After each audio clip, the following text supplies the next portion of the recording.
Elkezdem a napomat, bemegyek ebbe az ősi városba. Szintén ez is ilyen nagyon régi városrész van, nagy fallal körbevéve, mint az előző helyszínen. Csak itt sokkal hidegebb van. Most reggel 10 óra van, és -8 fok. Úgyhogy egy kicsit rétegesebben kellett beöltözni, de már azért napközben egy kicsit jobb lesz.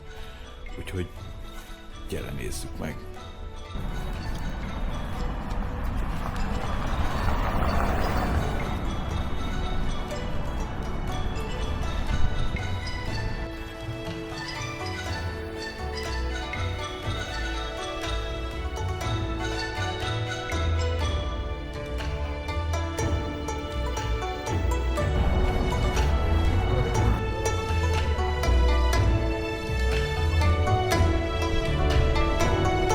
Ez nyilván egy nagyon szép szökőkút lenne,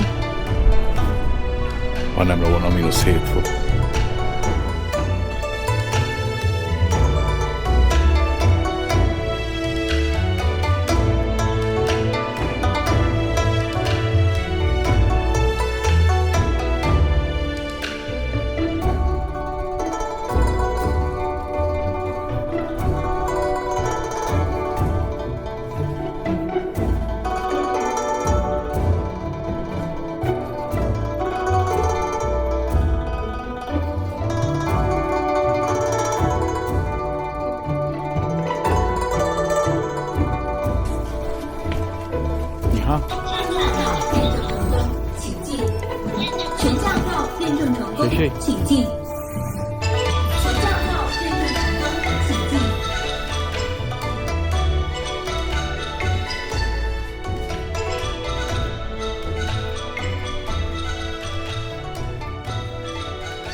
Datong ma egy nyugodt, ipari múltú, észak-kínai város benyomását kelti.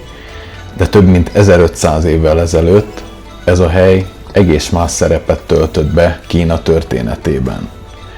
A várost már a Han-kor idején is katonai középpontként használták, de igazi jelentőségét az 5. században nyerte el, amikor az északi Wei dinasztia Datongot tette meg fővárosává.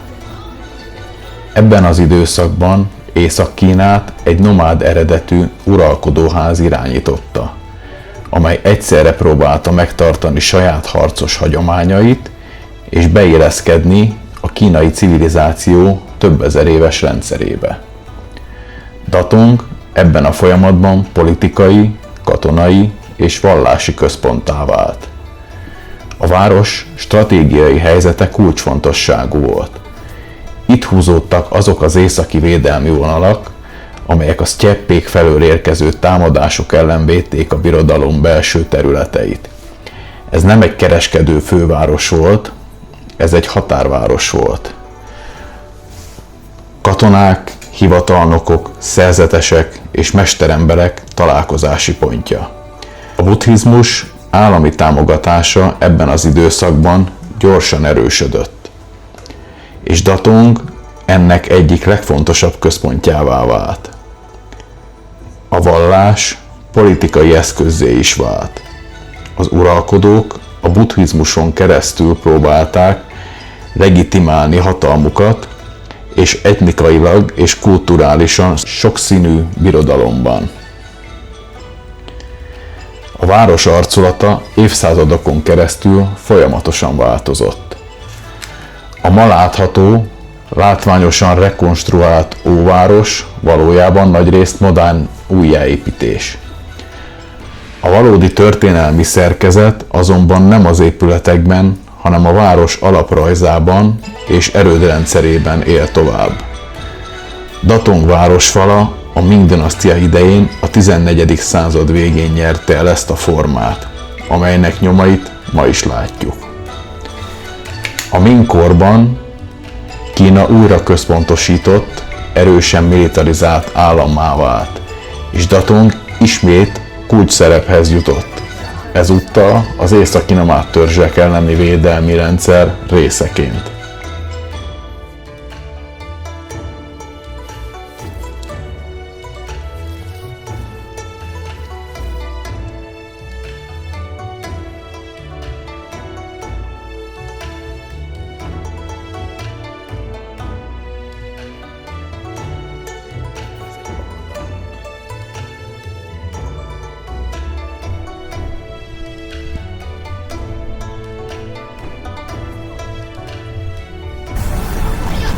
Hello.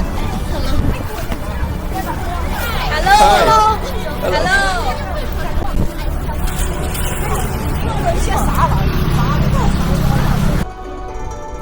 A város falai nem egyszerűen városvédelmi létesítmények voltak. Egy sokkal nagyobb katonai infrastruktúra csomópontjai.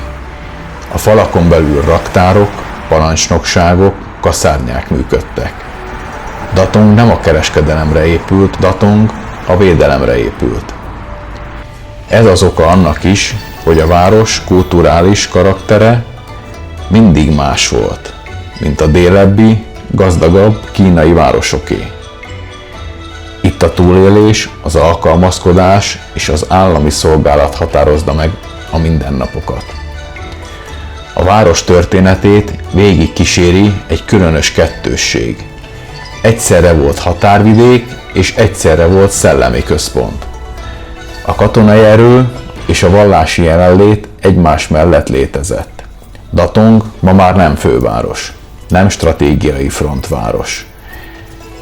De a várostér szerkezete, falai és utcahálózata még mindig egy olyan korszak lenyomata, amikor itt valóban a birodalom pereme húzódott. És innen, ebből a katonai és vallási központból indulunk tovább egy olyan hely felé, amely talán még ennél is különösebb.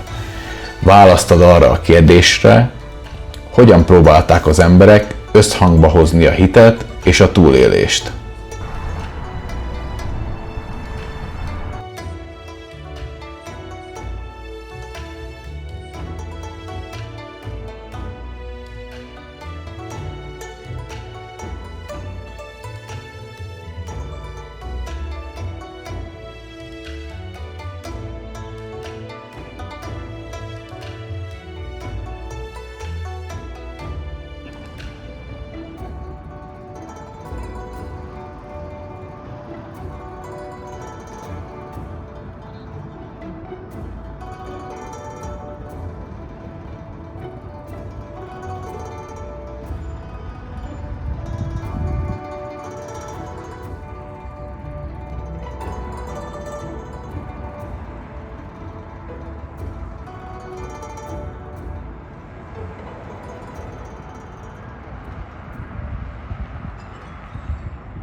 Datong város falai a földre épültek, stabil alapokra. A következő hely azonban, ahová tartunk, szó szerint nem a földre épült. Alig 60 kilométerre innen, a hegyek között egy sziklafal peremén található egy templom, amely teljesen figyelmen kívül hagyja mindazt, amit az ember ösztönösen biztonságos építésnek nevezne. Ez az a hely, ahol a vallás, a mérnöki tudás és a természeti környezet kényszerei egészen szokatlan módon találkoztak. Míg Datong városát falak védték, tornyok és erődítések, addig ez a templom nem elzárkózni akart a világtól, hanem szó szerint fölé emelkedni. A kérdés nem az, hogyan néz ki, a kérdés az, hogy miért pont ide építették.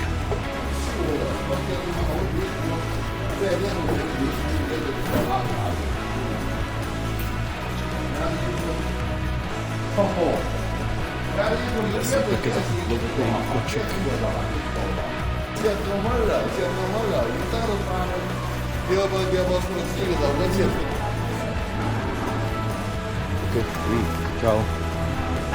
Hello.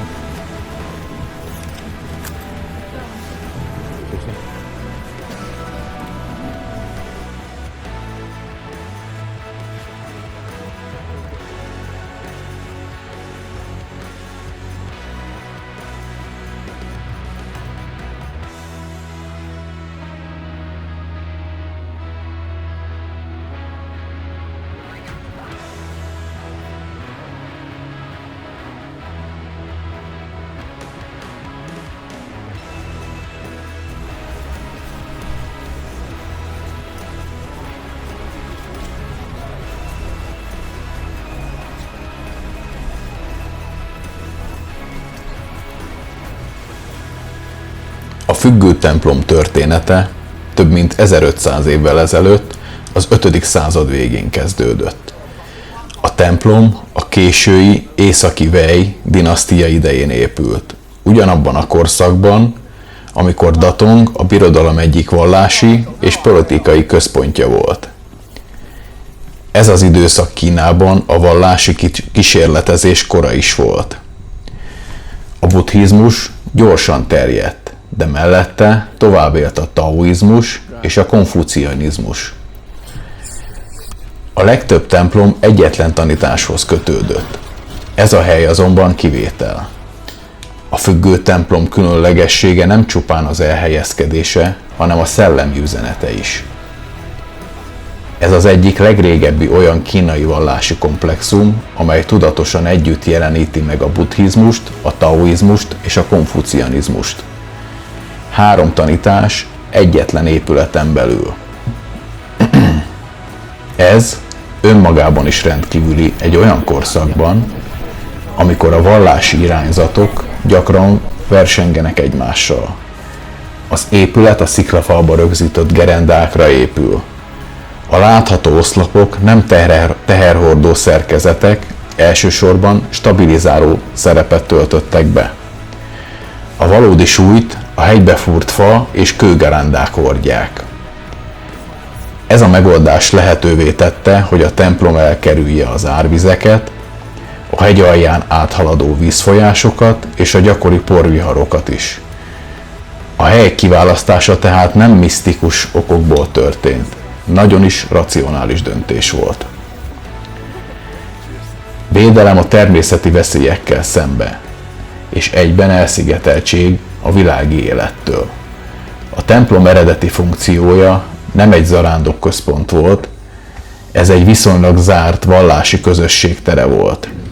A meredek megközelítés, a keskeny járatok és a függesztett épületszerkezet eleve kizárta a tömeges használatot. Ez nem egy látványtemplomnak épült. Ez egy gyakorlóhely volt. A termekben ma is együtt találhatók buddhista szobrok, taoista alakok és Konfuciusz ábrázolásai. Ez a 3 egység egy olyan világszemléletet tükröz, amely nem kizárólagos igazságokra épült, hanem különböző tanítások egymás mellé rendelésére. A függőtemplom ezért nem csak építészeti különlegesség. Ez egy ritka dokumentum annak, hogy a kínai vallási gondolkodás bizonyos korszakokban soha nem vált központi politikai vagy katonai célponttá. Túl magasan volt, túl félreesőn. A függőtemplom ma inkább emlékeztet egy kérdésre, mint egy válaszra. Arra a kérdésre, hogy az ember miként próbálta megtalálni a helyét egy olyan világban, ahol a hatalom, a vallás és a természet egyszerre formálta a mindennapokat.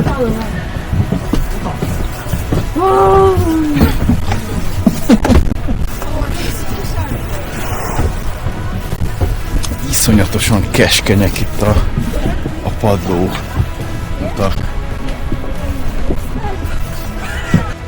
Tatong város falai a földön húzódnak. Ez a templom viszont szó szerint a semmi fölé épült, és talán éppen ezért maradt fent több mint 1,5 évezreden keresztül.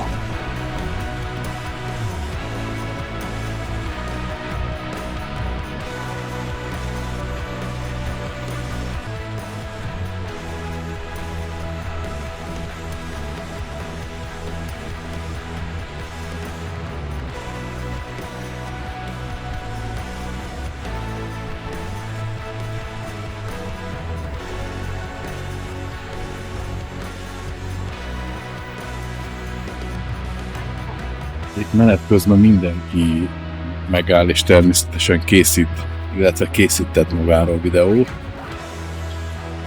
És ugye így is azért megállunk 1-2 percre, 3 percre, attól függ.